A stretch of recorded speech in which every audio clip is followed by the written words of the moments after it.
Hello and welcome to On Point. I'm Naomi Barajas. In the wake of the recent attacks in San Bernardino and Europe, hate crimes against Muslims and Arabs have tripled. A California State University San Bernardino research group analyzed FBI data and found that the rate of attacks has increased to more than 12 suspected hate crimes against Muslims in the U.S. every month. These attacks have prompted politicians to propose that drastic measures be taken to protect the public, including imposing a ban on Syrian refugees. The attacks and the political rhetoric that followed reawakened a fear of Muslims that hasn't been this strong since the terrorist acts of 9/11. Around the world, Muslims have had to stand up and apologize for the actions of extremists, and some say they are tired of saying sorry. Oh my God, I hope it wasn't a Muslim that did this. That's what's in our mind, in our hearts, every single time. Ask any Muslim anywhere in the world, that's exactly what they'll tell you. I hope it's not somebody else who's claiming to be Muslim. We are actually tired of, every time something happens, having to stand up and condemn, as if we have some share or some responsibility towards that. We absolutely don't. In the 15 years since 9/11, this atmosphere of blame, fear, and intolerance continues. On Point reporter Ala Arabi has more. Thank you, Noemi. I'd like to thank our guests for joining me today. With us is Dr. Nicholas Dungey, a political science professor here at Cal State Northridge, and Idina Lekovich, Director of Policy and Programming at the Muslim Public Affairs Council. Thank you both for joining me today. Pleasure. So after seeing that video, why do you think Muslims have to speak up for and defend other Muslims after terrorist attacks? Why do some Americans expect Muslims to apologize and denounce the terrorism? So in my work, I've been working with an American Muslim advocacy organization for almost 15 years. And what I have seen with one crisis after another is that in the media landscape, one of the only times there's an opportunity for American Muslim voices to be heard is in the aftermath of a terrorist attack or in the aftermath of some awful, tragic news. And unfortunately, what that does is it sets up one of the few opportunities for there to be mainstream Muslim voice, but it's still in the context of bad news. So even though you have that opportunity to condemn, and we certainly condemn over and over again, the frustration, I think, comes at the reality that American Muslims and Muslims around the world have condemned every single terrorist action that has taken place. That doesn't stop them from taking place, and it also, I think it creates a growing internal frustration around, clearly I didn't do it, what do I have to apologize for? Do we ask white males to apologize when other white males get involved in mass shooting sprees? And so there is this imbalance that's there that people are really reacting to. But the truth is, and I think what's important is that just 6% of all terrorist attacks since 1980 have been perpetrated by somebody who claims to be a Muslim. Most of the terrorism that we're seeing around us has all different kinds of people who are behind the acts of violence. And so there's a bigger problem around what's creating these acts of violence and dealing with those root causes, rather than just fixating on, does this community have special knowledge? Are they harboring, terrorists, or all the kinds of fear-based and suspicion-based statements and thoughts that are out there? Mm-hmm. I think she's absolutely correct in the sense that I don't think it's appropriate to ask a religion or a group of people or a race of people ever to apologize for the acts of individual people, and especially people who act under the cover of certain philosophical or religious or political doctrines. It's an emotional reaction. I think that people demand that. Now, I think what Idina said is very important, and I think some of the emotional reaction is generated by the fact that these are extraordinarily difficult times, and that there is an extraordinary amount of economic and political anxiety in this country. And you see this at heightened states of political insecurity, whether it's economic insecurity, whether it's political security reacting to acts like terrorism. And I think some of the heightened emotional drama is driven by the fact that we are entering a phase where the social contract as we've known it is kind of coming apart. And as it comes apart, people look for people to blame. I don't mean to minimize it by saying it's normal, but these are the emotional and psychological things that drive people. And how did the terrorist attacks in Europe increase discrimination or hatred against immigrants from war-torn zones?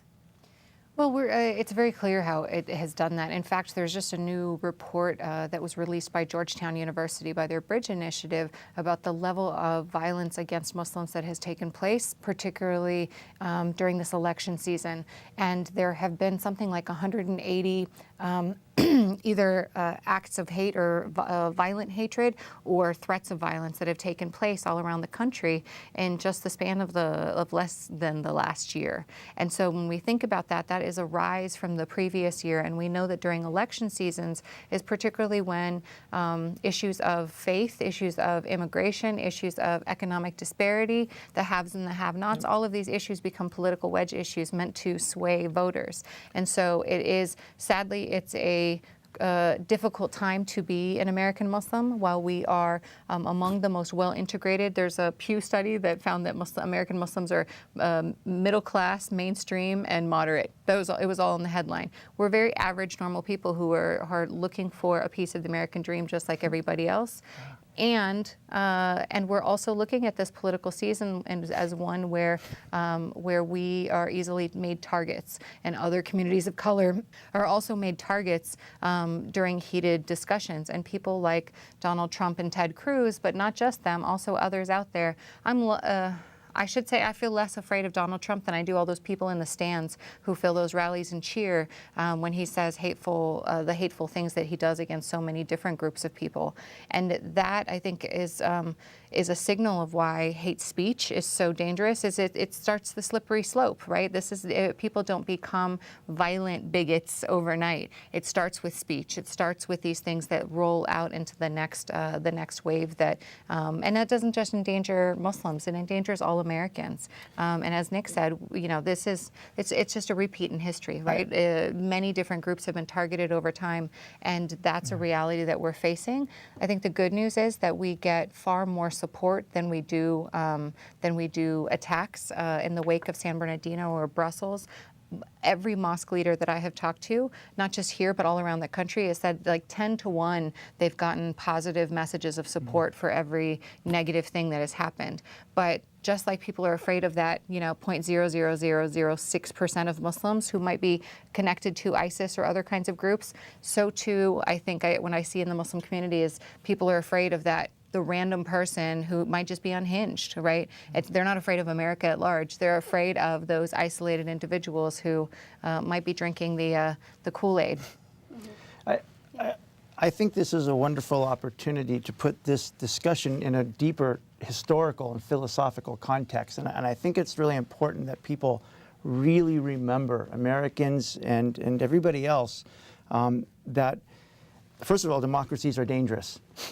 Democracies are pluralistic communities, which means that they are communities built up by all sorts of people who have radically and fundamentally different ideas of what the good life looks like. That's pluralism.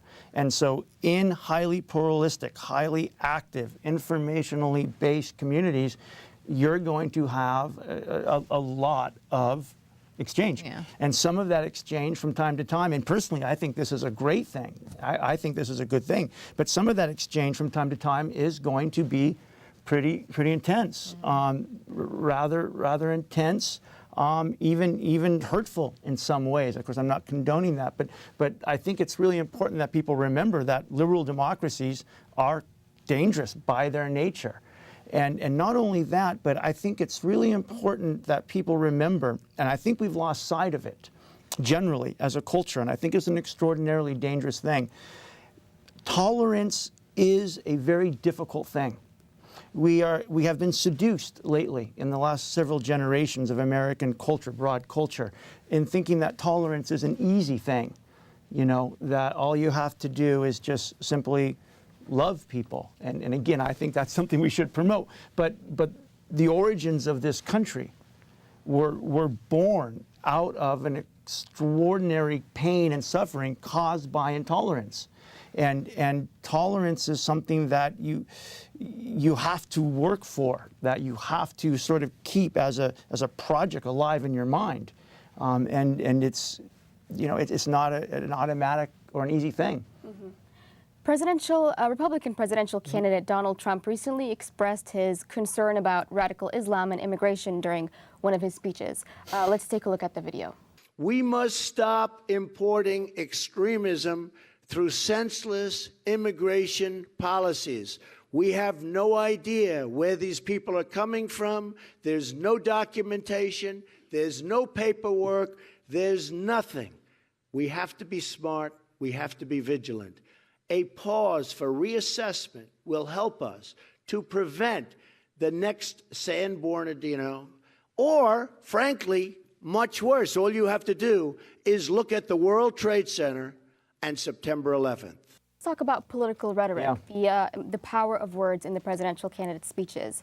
What effect do you think this is having on people, whether it's Arab Americans, Muslims, or just all voters in general? It reminds me of I think something that President John F. Kennedy said about if you repeat a lie often enough, it starts to look like the truth. And I think that's what's on display here. We're seeing that come to life every single day. Donald Trump and Ted Cruz specifically, but again, other candidates have certainly done that. Most of them are out of the race by now, have repeated the same lies over and over again. These lies about extremism, about how immigrants are a threat, how there's no documentation or paperwork. That's just an outright lie. I mean, anybody who's seeking to become a refugee in the United States goes through 2 years of scrutiny on every last detail of their record, and so many people are applying that just a tiny percentage makes it through the vetting process, because the U.S. is only accepting something like 15 or 20,000, and that's been an increase from the 10,000 that we were accepting before this. So when you compare that to the millions that Turkey or Jordan or Germany have taken, we are very stringent. But again, going back to in political seasons, if people feel fear and they feel suspicion, they feel their way of life being threatened because they can't get access to jobs, they can't, they're not getting their own piece of the American dream, then it becomes a question of who's robbing me of my American dream, right? And so this idea of shutting down the borders, this idea of not allowing immigrants to come in, this idea of changing who we are as a country becomes a way of securing our piece of the American dream. But we can't exchange our piece of the American dream for America at large, for the Constitution, for the principles that our country was built on. My family's from the former Yugoslavia, from the Balkans, a zone that saw its own awful inter-community, interfaith conflict. My parents came here because they wanted free educational access, upward mobility for their children, and they wanted religious freedom that they didn't experience in their own homeland. So they looked for a new home that was rooted in those things. And that's what America, that's the America that I was raised in, and that I think is so crucially important that we remember during election seasons like this, because the voices of hate want us to believe that we are so different. But fundamentally, we all want the same things, and we don't have to take things away from other people in order to get those things. Do you think Daesh represents Islam? And why do you think, or why does the media insist on calling Daesh the Islamic State or ISIS? Do they represent Islam? Daesh or ISIS represent a death cult that is wrapped in the cloak of Islam. ISIS is anti-Islam. What their ideology of hate, of rape, of slavery, of murder, of you name it, these are all betrayals of the values that are taught in the Quran, which is our scripture as Muslims. They are violating from the very basic principle that the Quran teaches, that if you take one innocent life, it's as if you have taken the lives of all of humanity. Just imagine the levels of genocide that ISIS has done just in this period of time. So ISIS is a threat to Islam. It is a threat to Muslims. 90% of ISIS's victims have been Muslims around the world. And we are feeling a small piece of that here, you know, in the United States when there are things that take place around the Western world. Why do people insist on calling it Islamic State? Because they call themselves Islamic State. And some world leaders have chosen to use Daesh instead because it's the Arabic acronym for the same name. And in Arabic, Daesh means chaos. And so it is both a verbal insult and a way of stripping them of their self-styled Islamic credibility. Every time we call them Islamic State, we make them sound Islamic, when the last thing they are is Islamic. They are anti-Islamic. So hopefully that's a direct answer to your question. Thank you. Our reporters asked some CSUN students if they feel Arabs and Muslims should be monitored. Let's take a look at the video. No. Okay, why not? I just feel like, you know, that's an invasion of privacy. Like, that's their religion, and just like how our constitution is like, we need to separate religion and state and everything like that. So there's really no need. It's an invasion of like their personal life, and I just don't think that's necessary. I don't think we should. I feel like that's racism. I feel like that's discrimination. We shouldn't be scared of Muslims. We should be scared of Al-Qaeda. We should be scared of the extreme group of Muslims who are giving the Muslims a bad name. They're the ones who are doing these attacks. They're the ones who are making us feel unsafe. No, just because it's so stupid. That's just basically putting one religion or one type of people on, you know, a security basis, but this is America and it's supposed to be the land of the free. So that's just ridiculous. There's a lot of generalization and discrimination already against Arabs and Muslims and even Sikhs. What motivates the attackers? Does political rhetoric encourage these crimes? Well, responding to something Adina said earlier, again, perhaps my role here is bringing things back into a broader historical and political context, especially in terms of contemporary American politics and its roots in liberal political philosophy. Liberalism, as a way of organizing human beings into political order, it's a kind of a strategy. It's not a solution. Right? Liberalism and liberal democratic politics are ways of sort of identifying and recognizing that people have fundamentally different views of things. And people have very deep and profound, and in many cases sincere, disagreements about what things are, about what Islam is, what Christianity is. I mean, for goodness sake, for 500 years in the European West, Catholics and Protestants had this extraordinarily vicious political debate about what it meant to believe in God in this way. And so this is the nature of believing in truth. Whether you call it God or Plato's pure ideas, this is the nature of it. People are going to have fundamentally deep and profound disagreements about the highest things, and unless they get a sort of grip over themselves, learn to contain themselves, these disagreements will find expression in violence and in political violence and disagreement. Now, I do want to say one thing, and it's something I mentioned earlier. In some ways, I want to play the devil's advocate here and say, because I really do believe that democracies are kind of dangerous things. They're meant to be unstable. They're meant to be dangerous in a way, in the sense that they must be reinvented. They must be reauthorized all the time, through time and space. And that's why we have elections. That's why we have open public discussions where we allow people to say, at times, even extraordinarily hurtful or ignorant or stupid things. Those sort of things are part of the political process. They are as much a part of the political landscape and the process as anything else. And from a certain point of view, they play, certainly not in the sense that they encourage harm against other people in a physical way, but they play an important role in the democratic discourse because first of all, they remind people who already believe that people ought to be tolerated, treated equally, respected, why they believe those things, why those ideas are important to be fought for and sustained. And they also remind people of what is in the political discourse itself, what is in the community. And I think that there's a very important role for all of that to play. We asked CSUN students if they feel safe. Let's take a look at the video. I do feel safe. Like, I have a lot of my friends who are like Muslim and everything like that, so I feel like there's no reason to feel afraid. I think so. I mean, if anything is going to happen, it can happen anywhere. So, yeah. If it's a question of safety about Islamic people, then yes. I think there are dangers in just being alive in this area or any area in the world.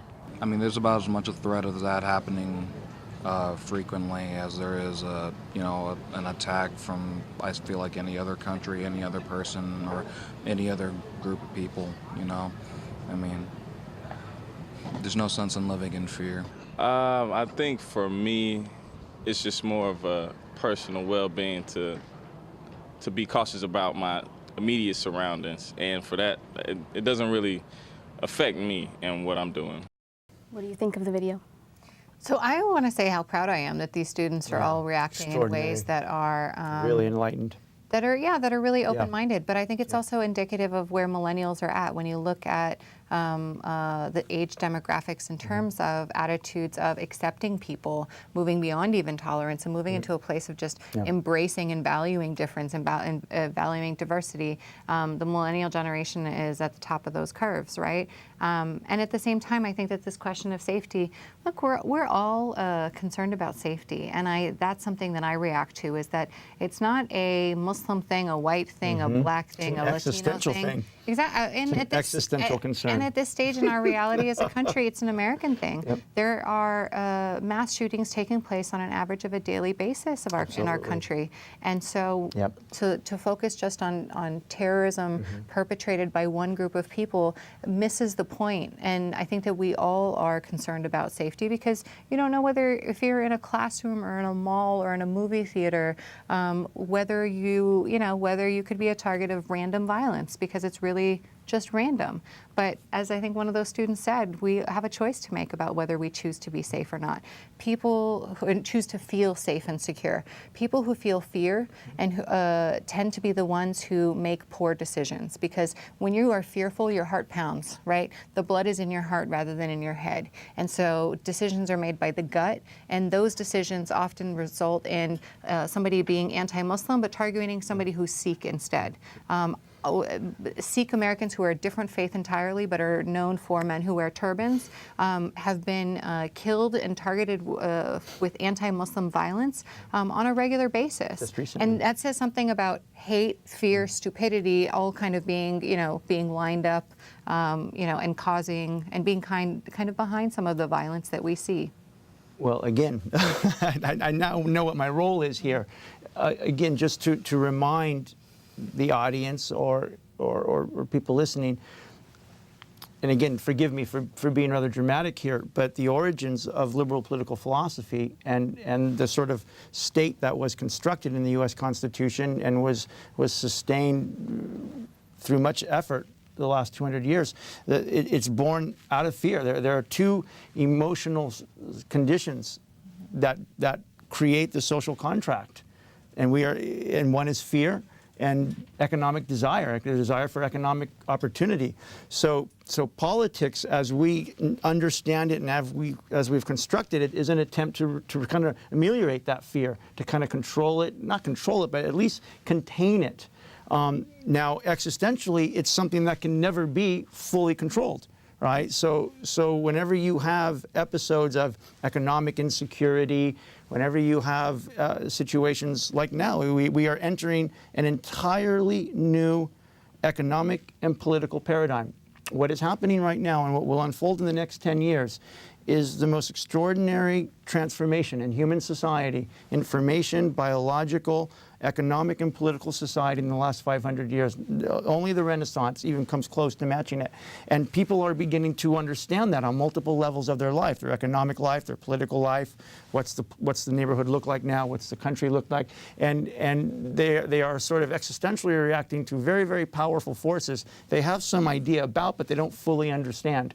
And you're seeing it in this sort of episodic expression of this rhetoric and this willingness or capacity to assign blame. Thank you so much. That's all the time we have for today. I'd like to thank our guests for joining us. Thank you both so much. It's a pleasure. Thanks for having me. When I was in foster care, I never knew when I would have to move, so I always had my suitcase ready to go. Then one day, I was adopted. My new parents opened their hearts and home to me. My parents cook my favorite breakfast for me every morning. My parents take me on trips I never thought I would go on. They gave me a home and an even better reason to use that suitcase. My parents aren't perfect, but they're perfect for me.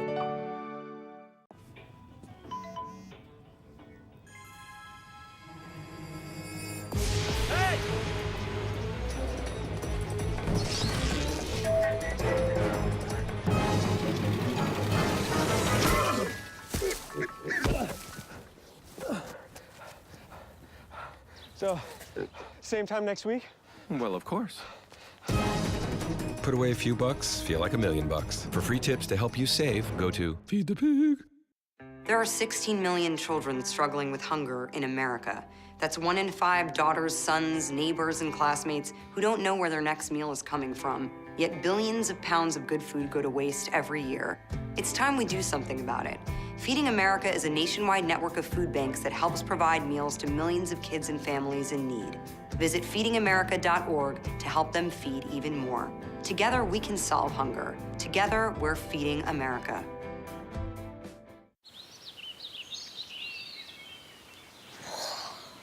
Oh, look, a redhead. Staring contest.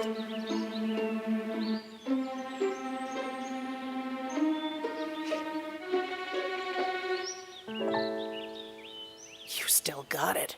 I know. Come alive with the forest. The dad was cute. You were looking right at us. Visit discovertheforest.org to find a forest near you. Hey, did you know 2.4 million loving cats and dogs in shelters and rescues need our help to find a home? Let's go to theshelterpetproject.org and meet a few who are in a shelter near you. Harlow, oh, she's one great listener who loves to hear all your stories. My kind of cat. Cerulo is a sweet, goofy boy who's eager to please. Sounds just like another dog I know. So go to theshelterpetproject.org, search your local shelters and rescues, and go for a cuddle with your next best friend. Adopt.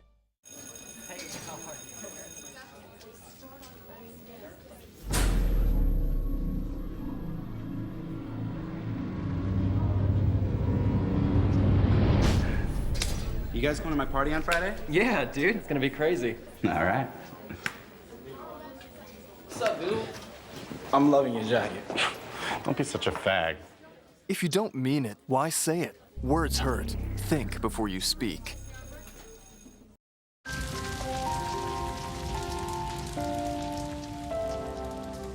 A single ember that escapes from a wildfire can travel more than a mile. You can't control where that ember will land, only what happens when it does. Get Fire Adapted now at fireadapted.org.